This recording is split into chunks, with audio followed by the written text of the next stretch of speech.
The phone rang late in the evening, just as I was about to settle in for the night. I stared at the screen, confused. It was a number I didn't recognize, but something about it made me pick up. "Hello," I said, my voice heavy with exhaustion. There was a pause, and then a voice I hadn't heard in years. "Nate? It's me." I froze. I hadn't heard her voice since the day we finalized our divorce. It was Lauren, my ex-wife, the woman who had turned my life into a living hell. "What do you want?" I asked, keeping my tone cold. "Nate, I know I'm the last person you want to hear from, but something's happened. I need to talk to you." Her voice was shaky, almost desperate, but I couldn't help it. I laughed bitterly. "You need to talk to me? That's rich, after everything you did. Now you're calling me for help." "It's not like that," she said quickly. "Please, just hear me out." I wanted to hang up, wanted to tell her to never call me again, but something about her tone kept me on the line. Against my better judgment, I said, "Fine. You've got 5 minutes. What's so important?" There was a long pause, and then she said, "I can't do this over the phone. Can we meet?" I almost dropped the phone. The nerve of her, to ask me for a meeting after all these years. "Why the hell would I meet you, Lauren? You're the last person I want to see." "I know," she said softly, "but I promise it's not about us. It's about something bigger." I should have said no. I should have cut her off right then and there. But my curiosity got the better of me. I hated that she still had that power over me, even after everything she had done. "Fine," I said through gritted teeth. "Tomorrow, 10 a.m., at Benson's Diner. Don't be late."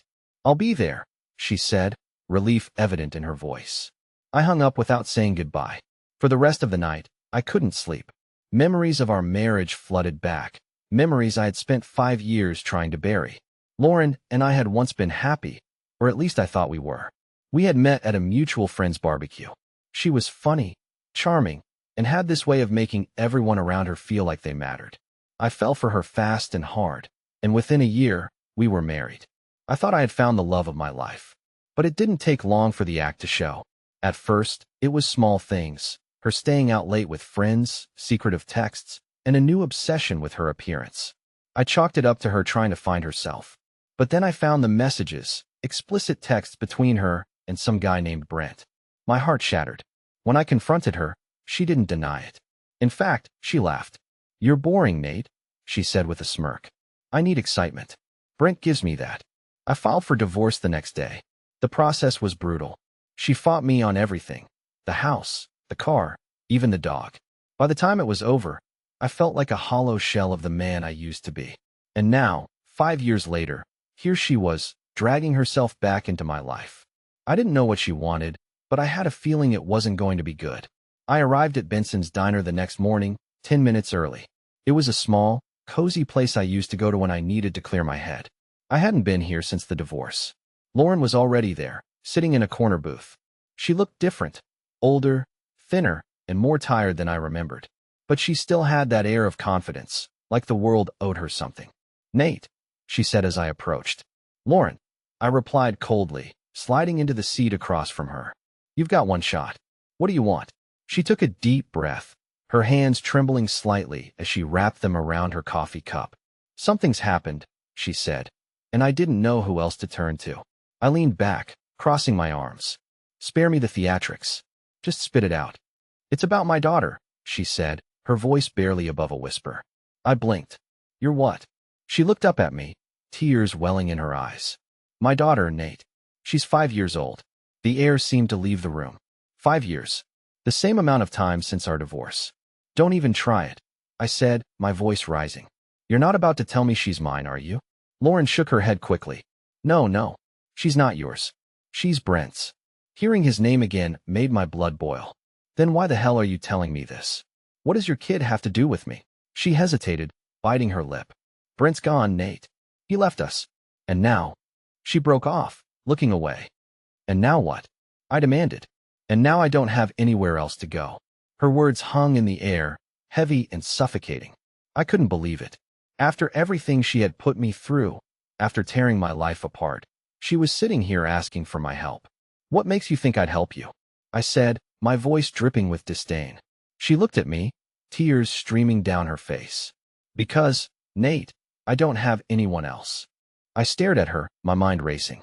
Part of me wanted to get up and walk away, to leave her to deal with the mess she had made of her life. But another part of me, the part that still hated how much I cared, couldn't move. I didn't say anything. I just sat there, staring at the woman who had ruined me, wondering how the hell I had ended up back here. The silence between us felt like an eternity. Lauren kept staring at me, her eyes filled with desperation. I hated that look, hated how it stirred something inside me that I didn't want to feel. Sympathy, pity? I wasn't sure. All I knew was that I was furious. Furious that she thought she could waltz back into my life and expect me to care. You don't have anyone else? I finally said, my voice laced with sarcasm. What about Brent? Or your other friends? Surely one of them can help. Her face hardened at the mention of Brent. He's gone, she said, her tone sharp now. He left me. Left us. Disappeared without a trace. Do you think I'd be here if I had anyone else to turn to? I leaned forward, my voice low but venomous. And what exactly do you want from me, Lauren? Money? A place to stay? Because if you think I'm going to clean up your mess after what you did to me. It's not about that, she interrupted, her voice trembling. I don't need your money, Nate. I need your help. I laughed bitterly, shaking my head. Help with what? Raising a kid that's not mine. Fixing the life you chose to destroy? Be specific, Lauren, because I'm not in the business of saving people who betrayed me. She flinched at my words, and for a moment, I saw the cracks in her composure. You don't understand, she said softly. It's not just about me. It's about my daughter. She's in trouble. I frowned, my skepticism warring with curiosity. What kind of trouble? Lauren hesitated, her hands gripping the coffee cup like it was the only thing keeping her grounded. There's someone, she said, her voice barely above a whisper. Someone who's been following us, watching us. I think he wants to hurt her. The weight of her words hit me like a freight train. As much as I wanted to dismiss her, to tell her it wasn't my problem, there was something in her voice that stopped me. Fear. Genuine, bone-deep fear. And why would someone want to hurt your daughter? I asked, my tone skeptical but less harsh. She looked away, her eyes darting around the diner like she was afraid someone might overhear. Because of Brent, she admitted. He owed money to some people. Dangerous people. And when he disappeared, they came after me. I rubbed my temples, trying to process what she was telling me.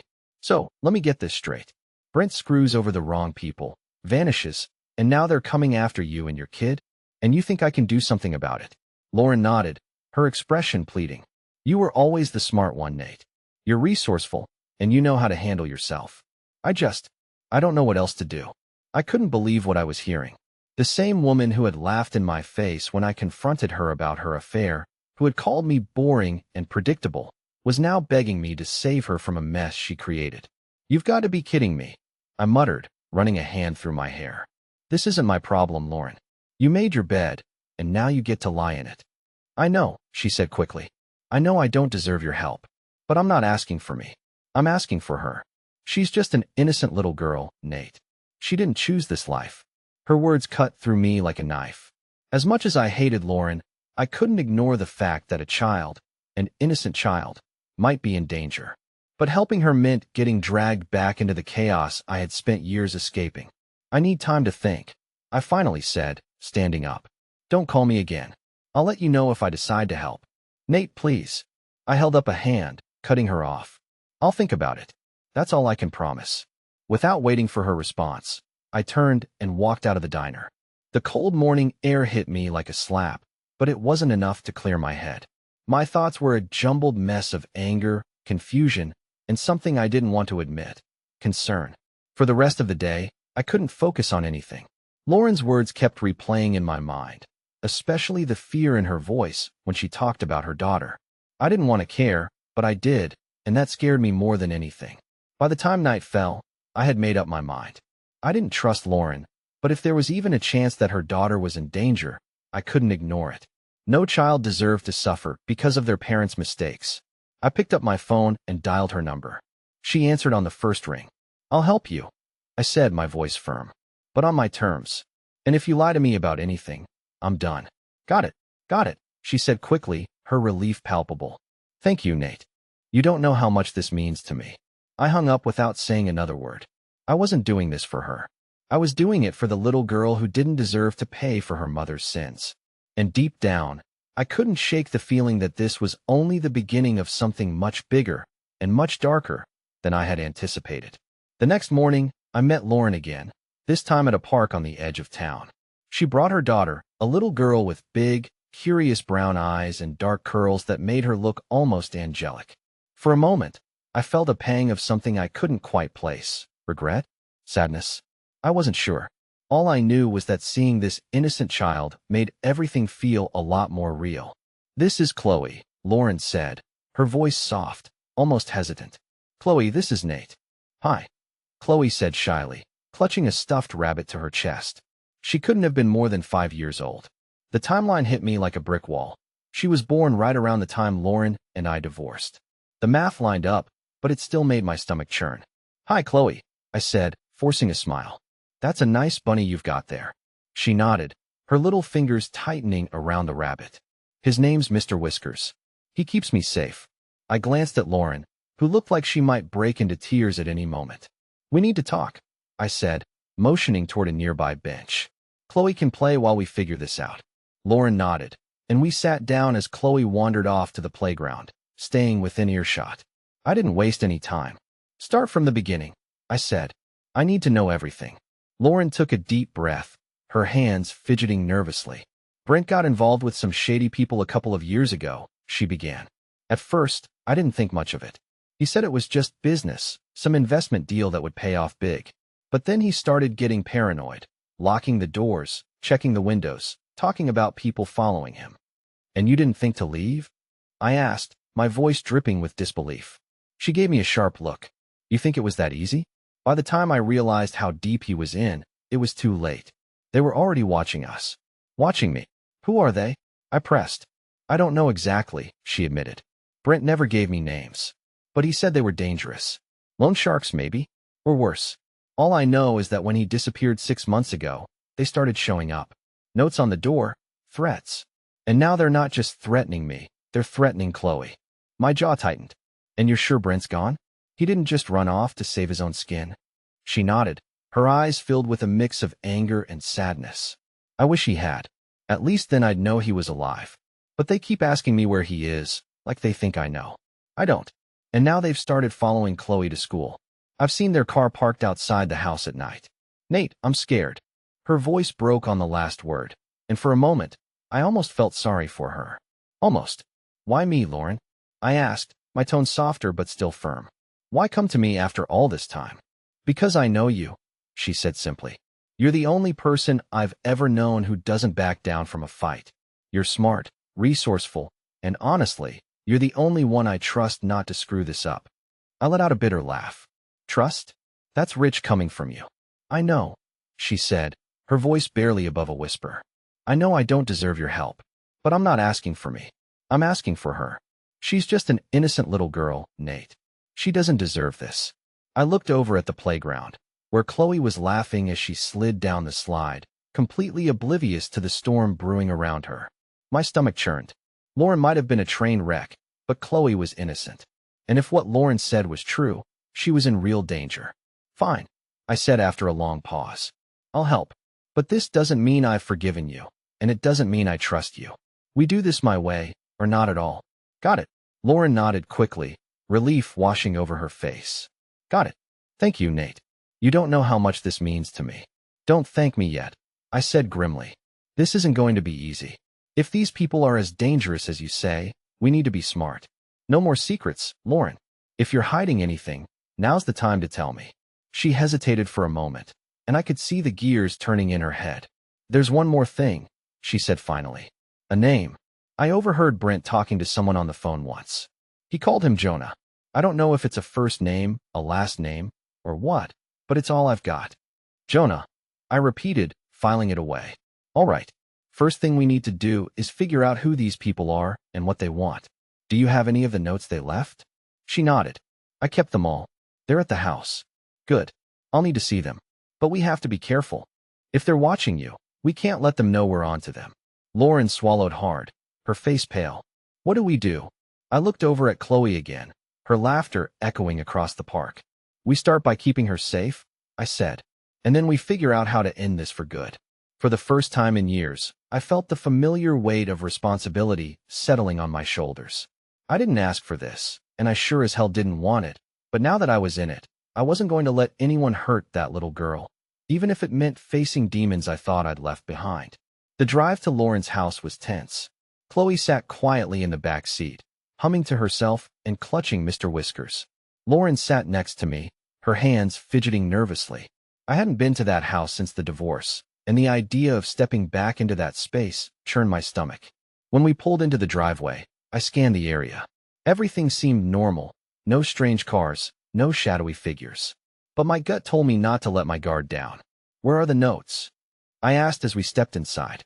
Lauren motioned toward a kitchen drawer. She opened it and pulled out a stack of papers, some crumpled, others neatly folded. I took them from her and began to read. The notes were chilling. "We know where you live. You can't hide forever. Your daughter is a cute little thing. Shame if something happened." My jaw tightened as I read each one. These weren't idle threats. Whoever sent these was serious, and they weren't afraid to escalate. "Did you call the police?"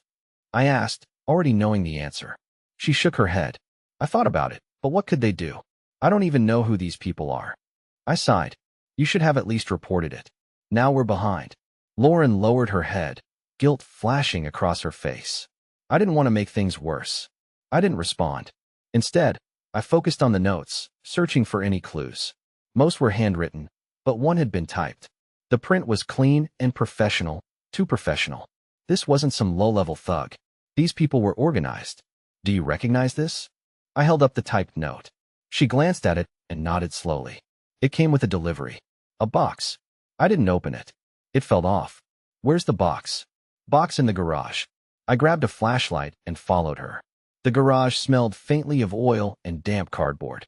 In the corner, I saw a small package wrapped in plain brown paper. It didn't have any markings, just my name scrawled on the top in bold letters. "Nate." Lauren's voice trembled. I knelt down and carefully peeled the paper away. Inside was a photo, a candid shot of Chloe at school, holding hands with another child on the playground. Beneath it was a single bullet. My blood ran cold. "These people aren't just threatening you," I said, my voice low. "They're sending a message." Lauren looked pale, her hand flying to her mouth. "Oh my God. What do we do?" I stood up, my mind racing. "First, we get Chloe somewhere safe. Then we find out who Jonah is and what they want. But we need to move fast. These people aren't going to wait around." For the first time, Lauren didn't argue. She simply nodded, her fear mirroring my own. I didn't know how far this would go, but I knew one thing for certain. This was only the beginning. We didn't waste any time. I told Lauren to pack a bag for Chloe while I double-checked the house for anything that might be useful. Documents, receipts, anything connecting her to these people.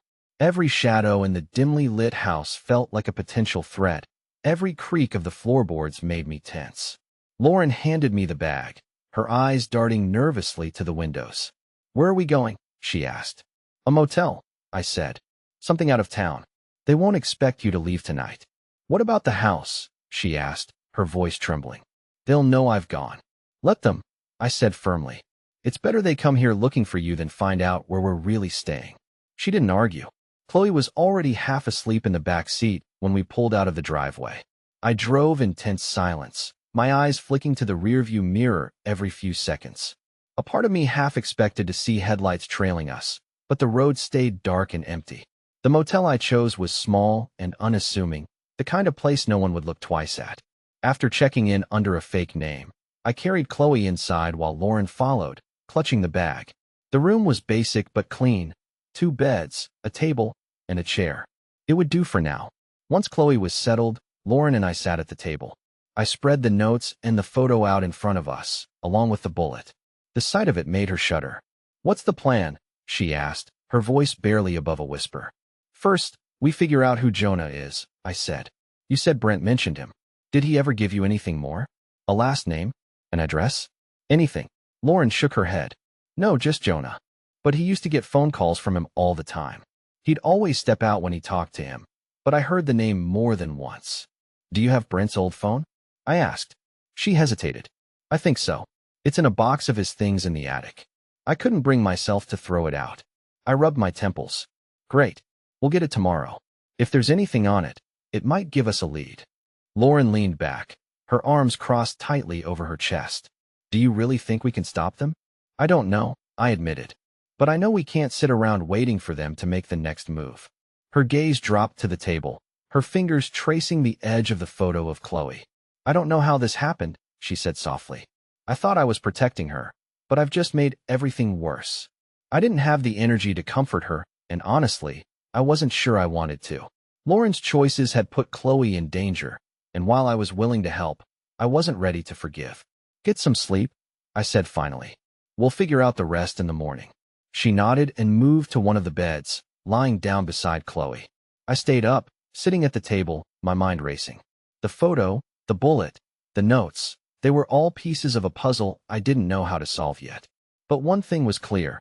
Whoever these people were, they weren't going to stop. And if I didn't figure this out soon, they'd come for Chloe, and maybe for all of us. I didn't sleep that night. Instead, I sat in the chair, staring at the door, waiting for the sun to rise. The sun barely broke through the motel's dingy curtains when I decided it was time to move. Lauren stirred as I pulled on my jacket. She blinked at me, groggy and disoriented. You didn't sleep, she murmured. Didn't have time, I replied curtly. We need to go to your house and get Brent's things. If his old phone's there, it might give us a clue about Jonah. Lauren nodded, glancing over at Chloe, who was still sound asleep. What about her? She stays here. I'll lock the door behind us. We won't be gone long. Lauren hesitated but eventually agreed. After a whispered promise to Chloe that we'd be back soon, we left the motel. The drive back to Lauren's house was tense. I kept my eyes on the road, scanning for any cars that might be following us. It felt like the walls were closing in, like we were running out of time. When we arrived, the house was eerily quiet. The blinds were still drawn, and nothing seemed out of place. But my gut told me to stay on high alert. Where's the box? I asked as we stepped inside. In the attic, Lauren said, motioning toward a pull-down ladder in the hallway. I climbed up first, the smell of dust and old wood filling my nostrils. As I reached the top, Lauren followed, nervously glancing around as if expecting someone to jump out of the shadows. The attic was cramped and cluttered, filled with boxes, old furniture, and forgotten relics of a life I didn't recognize anymore. Lauren pointed to a box labeled Brent Stuff in black marker. This is it, she said. I pulled it down and opened it, sifting through the contents. Old receipts, a few photographs, and at the bottom, a cracked smartphone. Got it, I said, holding up the phone. Lauren let out a shaky breath. Do you think it still works? There's only one way to find out. I climbed back down the ladder and sat at the kitchen table. Lauren hovered behind me as I plugged the phone into a charger. To my surprise, the screen lit up after a few seconds. The battery was low, but it was enough. The lock screen was a photo of Brent and Chloe smiling on what looked like a beach. I felt a pang of anger just looking at it.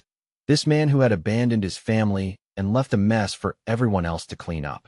Do you know the passcode? I asked. Lauren nodded. It's Chloe's birthday. I punched in the numbers, and the phone unlocked. Scrolling through the messages, I found several from a contact labeled simply as J. There he is, I muttered. The texts were cryptic but telling. Need the money by Friday. You're late again. Don't make me come find you. Call me. We need to talk. The last message was sent 2 days before Brent disappeared. You've run out of chances. You know what happens next. Lauren's face went pale as she read over my shoulder.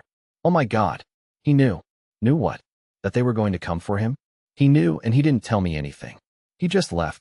I gritted my teeth. Coward. I muttered under my breath.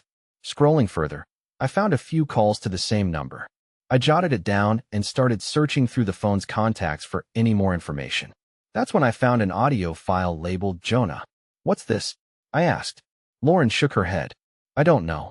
I played the recording, and Brent's voice filled the room, shaky and panicked. Jonah, listen to me. I'll get the money, okay? I just need more time. Please don't do this, my daughter. She doesn't deserve this. I'll figure it out, I swear. Just don't. The recording ended abruptly, leaving a heavy silence in its wake. Lauren covered her mouth, tears streaming down her face. He knew they'd come after her, she whispered. He knew, and he left us anyway. I clenched my fists, anger boiling in my chest. Brent had gambled with his family's safety and lost, and now we were the ones left to pick up the pieces. Pack anything important, I said sharply. We're not coming back here. It's only a matter of time before they show up. Lauren nodded, wiping her tears. She hurried to grab a bag while I copied the phone's contents onto my own. As I worked, I couldn't shake the feeling that we were being watched. Every creak of the house, every shadow outside the window made my skin crawl. I was right. As we loaded the car, I noticed a black SUV parked down the street.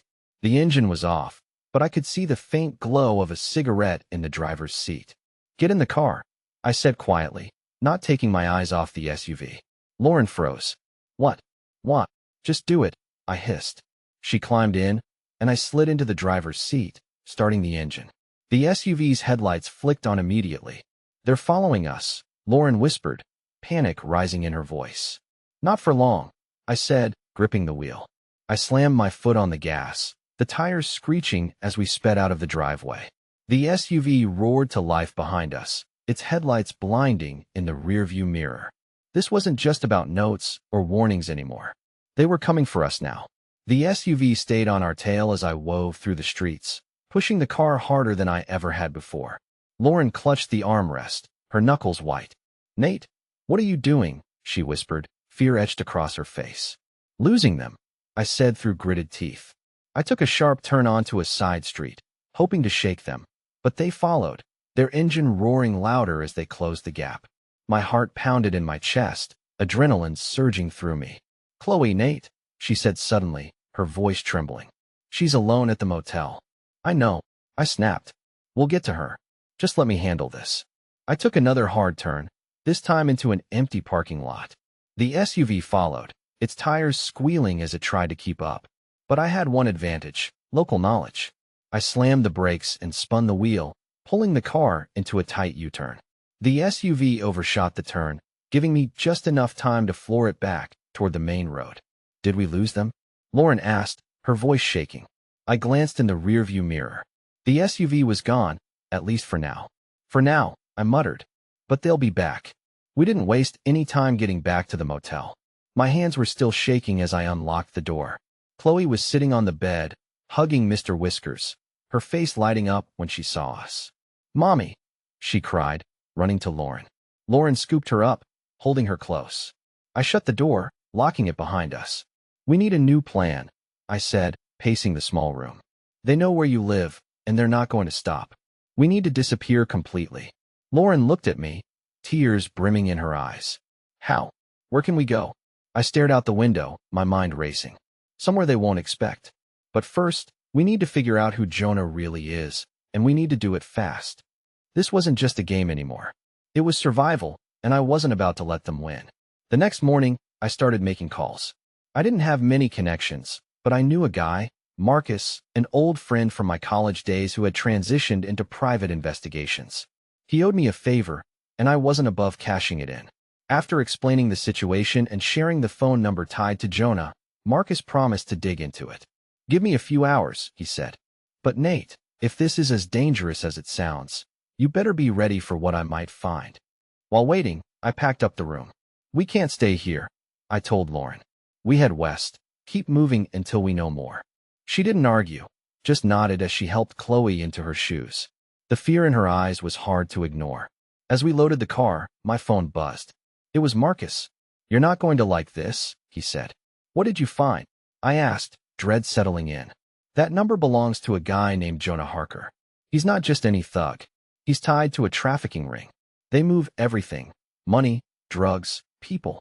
If Brent got involved with him, it wasn't just about debt. Jonah doesn't let clients walk away."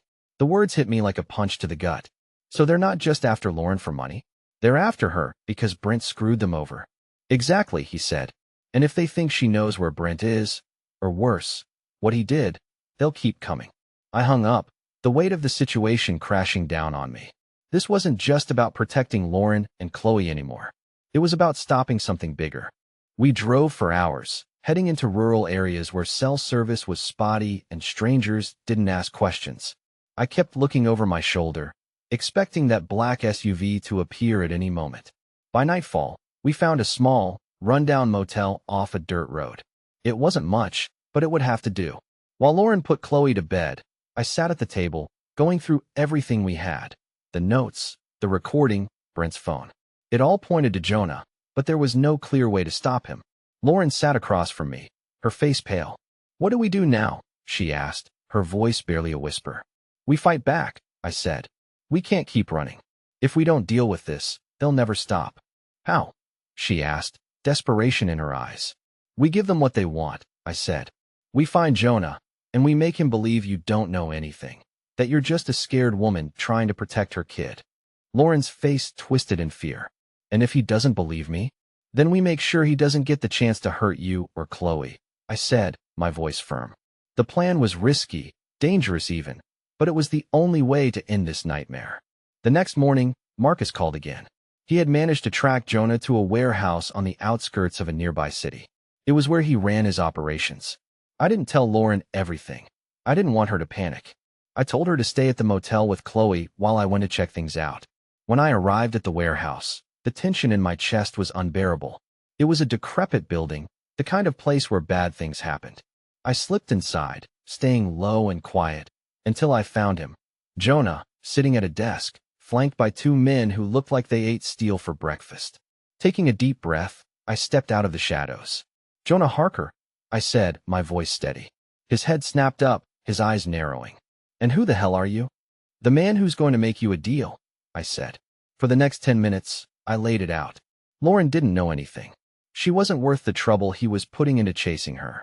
All he was doing was wasting time and resources. Jonah studied me, his expression unreadable. You got guts walking in here. But I don't deal with nobodies. Then deal with me, I said, stepping closer. Let her go. Let the kid go. I'll make sure they disappear, and you'll never hear from them again. For a moment, I thought he'd laugh in my face, or worse. But then he nodded. Fine, he said. But if I even think you're lying, I'll find all of you, and you'll wish you were dead. When I got back to the motel, Lauren was waiting, her face pale with worry. What happened? She asked. It's over, I said simply. But we're not staying here. Pack your things. You and Chloe are leaving tonight. Her eyes widened. Where are we going? Somewhere far away, I said. I have a friend who can help you disappear. New names, new lives. They'll keep you safe. Lauren started to cry, but I didn't have it in me to comfort her. I was doing this for Chloe, not her. By midnight, I had them on a bus headed out of state. As I watched it pull away, a strange sense of relief washed over me. It was finally over. Or so I thought. 2 weeks later, a letter arrived in my mailbox. There was no return address, just my name written in neat handwriting. Inside was a single note. You should have killed me when you had the chance. Jonah's message was clear. This wasn't over. Not by a long shot. But if he thought I was going to roll over, he didn't know me at all. I was done running. If Jonah came for me again, I'd be ready. For now, though, I was content with one thing. Chloe was safe, and that was all that mattered.